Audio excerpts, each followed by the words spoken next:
Assalamualaikum warahmatullahi wabarakatuh dan salam sejahtera kepada semua anak-anak PK Nilam. Apa khabar semua? Okey, hari ini kita akan masuk tajuk baru unit 2 haiwan. Jadi boleh rujuk buku teks masing-masing, muka surat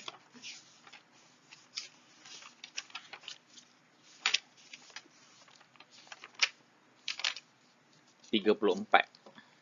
Okey, muka surat 34, buku teks sains sosial alam sekitar tingkatan 5.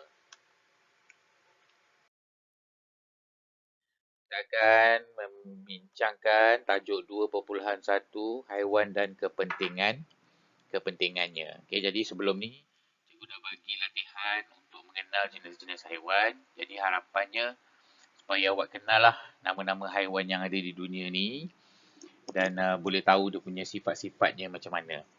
Okey, sebab hari ni kita akan belajar tajuk 2.1 haiwan dan kepentingannya, hubungan antara haiwan dengan manusia dan tumbuhan. Apakah hubungan antara haiwan, manusia dan tumbuhan? Okey. Baik, hubungan antara manusia, haiwan dengan manusia dan tumbuhan boleh disimpulkan di dalam satu ekosistem. Okey, apa itu ekosistem? Ekosistem ialah satu interaksi antara benda hidup dan benda bukan hidup dalam satu persekitaran. Okey, interaksi antara hidupan dengan alam sekitar. Okey, maksudnya kita punya keadaan sekeliling ni adalah ekosistem lah. Ekosistem tu ada manusia, ada haiwan, ada pokok, ada sungai, ada batu, ada gunung. Okey, apa sahaja yang berada di sekeliling kita, itu nama dia ekosistem. Asalkan dia ada benda hidup dan benda bukan hidup. Itu namanya ekosistem. Baik, hidupan-hidupan ni pula kita boleh bahagikan kepada tiga jenis. Yang pertama, pengeluar. Okey, pengeluar ni ialah tumbuhan yang menghasilkan makanan sendiri melalui proses fotosintesis. Kenapa namanya pengeluar? Sebab dia mengeluarkan makanan. Okey, tumbuhan dia tak boleh mencari makan. Dia bukannya macam haiwan yang boleh bergerak-gerak. Tumbuhan tidak boleh bergerak. Jadi bila dia tak boleh bergerak, dia kena buat makanan sendiri. Bila dia buat makanan sendiri, itulah kita panggil dia sebagai pengeluar. Sebab dia mengeluarkan makanan. Okey. Yang kedua pula, hidupan yang kedua, kita panggil dia sebagai pengguna. Okey, pengguna ni ialah haiwan yang makan pengeluar, okey, makan tumbuhan atau pengguna lain untuk hidup. Maksudnya haiwan yang makan tumbuhan ataupun haiwan lain untuk hidup. Ini pengguna. Orang pula. Hidupan yang menggunakan haiwan lain ataupun menggunakan tumbuh-tumbuhan untuk hidup. Dan hidupan yang ketiga kita panggil dia sebagai pengurai. Pengurai ni ialah organisma yang menjalankan proses perebutan untuk diguna semula oleh pengeluar. Okey, maksudnya pengurai ni ialah makhluk halus, makhluk organisma yang menjalankan proses perebutan haiwan-haiwan tumbuhan yang dah mati tu. Dan bila dia dah reput, dia akan digunakan semula oleh tumbuhan sebagai zat. Sebab tahu nampak kalau ada kucing mati, burung mati, dia akan reput. Okay, dia akan reput dan terurai sebab dia telah diuraikan oleh pengurai. Organisma yang kecil ni, ulat, apa lagi? Semut, lagi apa? Benda-benda kecil lah yang mengurai, yang menghancurkan binatang ataupun pokok yang dah mati tu. Bila dia dah hancur, dia akan digunakan semula oleh pokok-pokok yang ada di sekeliling dia sebagai baja. Itu nama dia pengurai. Jadi dalam ekosistem ada 3 hidupan, iaitu yang pertama pengeluar pokok, yang kedua pengguna haiwan. Sebab haiwan tak boleh buat makanan sendiri, jadi dia kena gunakan haiwan lain, hidupan lain untuk hidup. Dan yang ketiga pengurai, iaitu penghancur,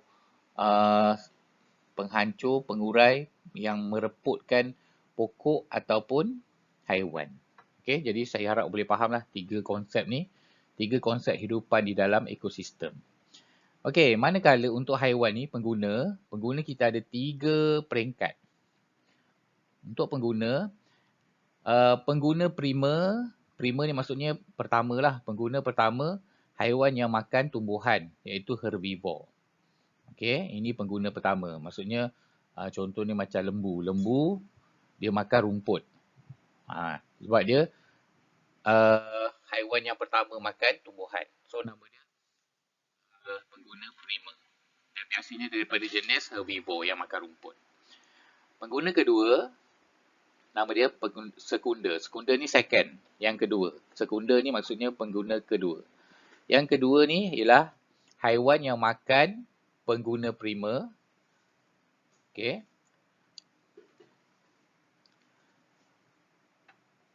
Ataupun makan haiwan lain. Sebab dia dia tak makan dia tak makan tumbuhan lah, dia makan pengguna primer. Okey, pengguna sekunder ni dalam kategori omnivore ataupun carnivore. Ni nanti cikgu terangkan. Dan pengguna kategori ketiga, tertier ni maksudnya yang ketiga ialah haiwan yang makan pengguna sekunder. Maksudnya pengguna tertier ni dia akan makan pengguna sekunder ni akan makan pengguna primer. Itulah maksud pengguna. Dia menggunakan satu sama lain. Dia menggunakan pengguna sekunder. Yang sekunder ni dia akan makan, dia akan gunakan pengguna primer. Okay, untuk lebih faham, tengok sini. Baik, jenis-jenis pengguna. Okay, jenis-jenis pengguna. Pertama, herbivore. Herbivore ni yang makan tumbuhan saja. Contohnya macam lembu. Lembu, kambing, dia makan tumbuhan je. Arnab, tupai, lagi apa? Apa yang makan tumbuhan? Jadi awak boleh senaraikanlah apa dah haiwan yang makan tumbuhan saja. Okey, pengguna yang kedua namanya omnivore. Okey, omnivore ni ialah haiwan yang makan tumbuhan dan haiwan lain. Maksudnya dia makan dua-dua. Contohnya seperti tikus. Tikus dia akan makan tumbuh-tumbuhan, dia makan padi, dia makan jagung. Tapi pada masa yang sama, dia pun makan haiwan lain. Kalau ada katak, tikus pun makan katak. Kalau ada serangga, tikus pun makan serangga. Jadi dia makan dua-dua. Makan tumbuhan ataupun makan haiwan. Dan kumpulan yang ketiga, pengguna ketiga ni, carnivore ni, ialah haiwan yang makan haiwan saja. Dia tak makan sayur. Dia cuma makan daging. Contohnya macam harimau, kucing, anjing, singa, buaya. Itu semua haiwan yang makan daging. Dia tak makan sayur. Jadi kesimpulannya, jenis-jenis pengguna ni, macam saya kata tadi, pengguna tertier ni biasanya dia akan makan pengguna yang sekunder. Yang sekunder ni, dia akan makan pengguna yang primer. Ni tapi contoh ni tak betul lah. Bukannya tikus ni makan daging. Tapi kalau lembu ni dah mati, lembu ni dah tak melawan, tikus ni pun boleh makan daging lembu juga. Tu maksudnya macam tu. Harimau boleh makan tikus. Tapi tikus dia boleh makan lembu tak? Boleh kalau lembu ni dah mati. Kalau lembu ni hidup, dia nak menggigit pun tak boleh. Lembu tu tendang, dia dah mati. Okey? Yang penting, tikus makan daging lembu tak? Makan. Kalau biarkan daging sepah-sepah kat luar rumah, dalam rumah, mungkin ada tikus yang datang untuk makan daging lembu tersebut. Itu maksud saya macam tu. Okey? Maksudnya pengguna tertier dia akan makan pengguna sekunder, sekunder akan makan pengguna primer. Baik. Konsep yang seterusnya yang awak kena belajar ialah rantaian makanan. Dia rantaian, namanya pun rantai, dia berantai-rantai. Rantaian makanan ialah hubungan makanan antara benda hidup dalam sesuatu habitat. Maksudnya hubungan makanan. Dia dimakan oleh primer, primer dimakan oleh sekunder, sekunder dimakan oleh tertier. Dan akhir sekali bila dia mati, dia diuraikan oleh kulat, oleh ulat-ulat ni semua. Jadi baja, barulah tumbuh balik. Macam tu lah maksudnya. Dia rantaian bersambung. Okey. Contohnya, macam ni. Ini pokok apa? Pokok padi. Katalah pokok padi atau pokok rumput. Pokok rumput ni dia tak boleh mencari makanan. Dia kena buat sendiri makanan dia. Melalui proses fotosintesis. Ada air, ada cahaya matahari. So, rumput ni boleh hidup subur.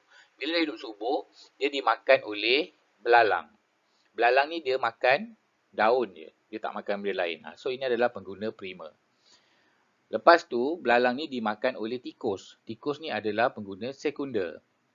Okey, sekunder. Sekunder maksudnya tikus ni dia boleh makan rumput, boleh makan padi dan tikus boleh makan belalang. Ini. Kemudian, tikus ni pula akan dimakan oleh ular ataupun dimakan oleh helang. Tengoklah mana-mana satu yang ni. Kalau yang ini pengguna tertier dia. Okey. Ataupun yang ini pengguna fourth tier. Tapi awak belajar sampai sini je lah. Ini pengguna yang ketiga, yang paling tinggi. Sebab ular dia tak makan sayur, helang pun tak makan sayur. Helang dan ular makan haiwan lain. Dia tengoklah mana yang dia jumpa. Okey, jadi inilah pengguna yang tertinggi, peringkat tertinggi. Sebab dia makan haiwan lain, dia tak makan sayur. Dan tak ada haiwan lain yang makan burung helang ni. Mana ada haiwan yang makan burung helang? Harimau, mana boleh tangkap? Kecuali burung helang lah. Burung helang makan burung helang. Contoh macam tu. So, bila tak ada haiwan lain yang makan dia, macam harimau. Mana ada haiwan makan harimau? Tak ada kan? Jadi, harimau tu dia akan mati sendiri. Bila dah tua, dia mati dan dia akan reput. Reput maksudnya dia akan dimakan oleh pengurai. Oleh ulat, oleh cendawan, kulat dan sebagainya. Dan jadi baja. Lepas tu barulah jadi baja untuk tumbuhan. Tumbuhan ni gemuk disebabkan oleh baja haiwan yang mati tadi. Okey, ini nama rantaian makanan. Maksudnya dia bersambung. Ini nama dia rantaian makanan. Okay, konsep yang kedua, konsep yang seterusnya, siratan makanan. Okay, siratan makanan ialah gabungan beberapa rantaian makanan dalam satu habitat. Maksudnya dalam satu tempat tinggal tu, satu kawasan tu, ada beberapa rantaian makanan. Okay, contohnya, pokok bunga ni. Pokok bunga ni dimakan oleh ulat beluncas. Lepas tu ulat beluncas ni dimakan oleh tikus. Tikus dimakan oleh burung hantu. Okay, pada masa yang sama, pokok bunga ni dimakan oleh belalang. Belalang dimakan oleh burung pipit. Burung pipit ni dimakan pula oleh burung hantu. Pada masa yang sama juga, pokok bunga ni dimakan oleh aphid. Aphid ni sejenis kutu. Dimakan oleh kutu, aphid ni. Lepas tu aphid ni dimakan pula oleh ladybird, kumbang kura-kura. Dan kumbang kura-kura ni dimakan pula oleh burung pipit. Dan burung pipit ni dimakan pula oleh burung hantu. Ini maksudnya siratan makanan. Dia bersirat-sirat. Dan ini semua rantaian ni. Bersambung. Dalam siratan makanan ni, pokok bunga ni adalah pengeluar. Sebab dia buat makanan sendiri. Okay. Pengguna primer dia ialah ulat beluncas. Ulat beluncas makan daun. Belalang makan daun. Aphid makan daun. Pengguna sekunder, kumbang kura-kura. Kumbang kura-kura dia boleh makan bunga. Dia boleh makan kutu ni. Okay. Ini pun sama. Burung pipit ni dia boleh makan belalang. Dan burung pipit juga boleh makan kumbang. Dan kadang-kadang burung pipit pun dia makan daun. Samalah, tikus pun sama. Tikus ni pengguna sekunder. Dia boleh makan ulat beluncas. Dia boleh makan pokok bunga, makan daun. Dia boleh makan belalang. Dia boleh makan kumbang kura-kura. Dan kalau ada anak burung pun jatuh, tikus ni boleh makan dia juga. Jadi, dalam siratan ni, haiwan yang pengguna tertier yang paling tinggi ialah burung hantu. Burung hantu ni tak ada siapa yang makan dia. Jadi, dia adalah yang paling tinggi. Paling tinggi dalam ranking dia dalam siratan makanan ni. Okay, ini tadi contoh-contoh siratan makanan. Cikgu harap boleh faham lah. Kalau tak boleh faham, boleh tanya untuk lebih lanjut. Itu sahaja. So, tugasan hari ini buat latihan 11 dan latihan 12 dalam modul. Okay, buat latihan 11 dan 12 dalam modul. Jadi, itu sahaja. Sehingga kita berjumpa lagi. Saya dah tak sabar nak tunggu 4 hari bulan 4 2021. Tinggal lagi beberapa minggu lagi nak sekolah kan. Jadi, segala tugasan saya tu sila siapkan. Sehingga kita berjumpa lagi. Selamat maju jaya. Assalamualaikum warahmatullahi wabarakatuh. Bye-bye.